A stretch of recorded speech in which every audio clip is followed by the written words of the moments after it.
happy at all. Still 5 points behind. Running some clock, and we're back to a knight orf. This bishop d3 variation is quite annoying. I like the g6 variations to play on that because it goes more dragon-esque. But the bishop d3 is a dangerous variation, actually. It's very underrated, to say the least. Yeah, fully agree. It's become really trendy, and it looks like an odd move to put the bishop on a square that's blocked. But normally in conjunction with castle and kingside, it just stabilizes everything. So white can get on with business. Early f4, early queen slide, queen to g3 ideas. Probably not now. That would get the queen nice and trapped after bishop h4. But yeah, it's probably one for later. Queen g3. Gonna move the queen somewhere. d2. I like d4. how Jan's playing it though. Jan's not allowing the king side action that you usually get in these d3 lines.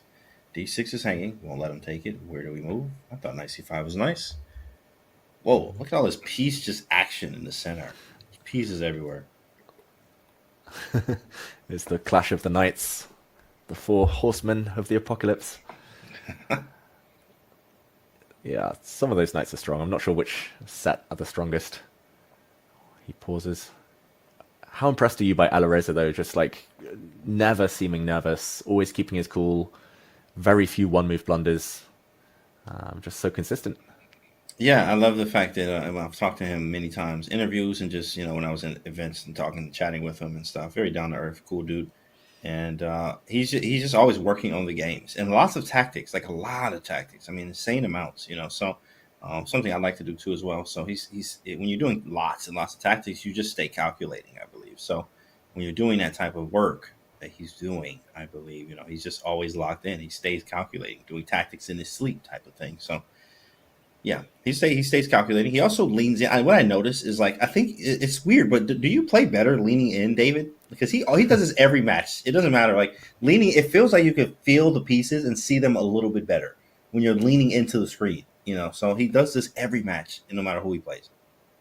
Yeah, it's like he's trying to jump into the board, like into the screen. And right. I remember watching an old movie like that where the characters jump into the screen and kind of live it themselves. Yeah. That being said, we might have cursed Alireza because he's just blundered his h2 pawn.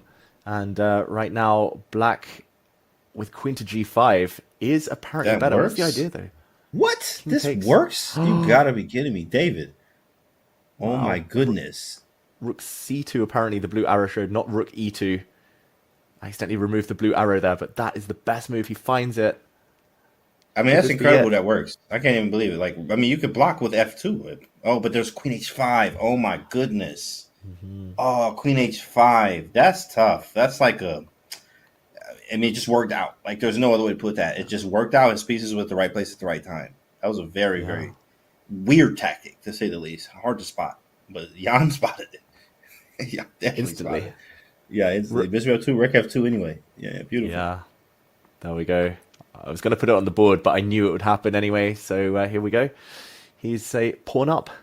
Suddenly, after all of that, Jan, and he's going for checkmate. Watch out, there's queen g4 check, queen h4 check, forcing the white king to some really horrible squares. a4 hanging as well. He's got to win this. Magnus once said Jan is the best player in the world with queen, rook, kind of heavy piece endgames when he's attacking. So will he back that up now? Rook h1, h4. Oh, that poor white king. That poor white king. G5? Hold on. G5 is scary. Here it is. G5, you getting mated, big fella. Oh my goodness. Mm-hmm. Maybe this is what he needs. He needs to just hold with white. He needs to stop losing with white, Jan, and just win with black. Just play the knight off. Yeah. Come on. I was saying that, David, when did I say this in the beginning, David? Play the knight orf every game, and you win. Okay, maybe not every game, but, play the knight orf, David. Yeah, I'm glad he's playing the knight off, not me. I'm not brave enough, but Jan is. And, well, no, he lets the advantage slip. There's no threat. There's no threat because... It seemed obvious, right? But apparently not. Well, dang. White king. Oh, no. Jan now has to go into draw mode. G5 is hanging. Queen e1 only move. That's disgusting. That hurts. Yeah. I mean, it's just mate threatened. White is threatening mate. And black can't play h4, which he was banking on, because the white king actually walks up the board. Look at And the Jan, head down. Jeez. it's heartbreaking stuff. He knows he's blown the advantage, and rook f5 is compounding the misery. Smile for Jan. He knows he's let it slip. He can still draw this. He's not worse, but he should have been giving checkmate. Firouzja, so resourceful. We have to credit him. This is genius defense from Firouzja. Active with his king. It's hard to deal with that. It's literally just hard to face that when he finds all the resources here. And Nepo had, I mean, at least 3 games he was winning that were draws. So that would have been a 2-point lead if he was able to convert there. Which going into the bullet would be, okay, 2-point lead. I can still do this. I mean, this is tough. Very tough. Now you got to, all that hard work, right? To say the least. Yeah. Just got to end this game here and now. Firouzja doesn't want to eat time off the clock. It is a draw. He could have made another 50 moves with the rooks. But here we go.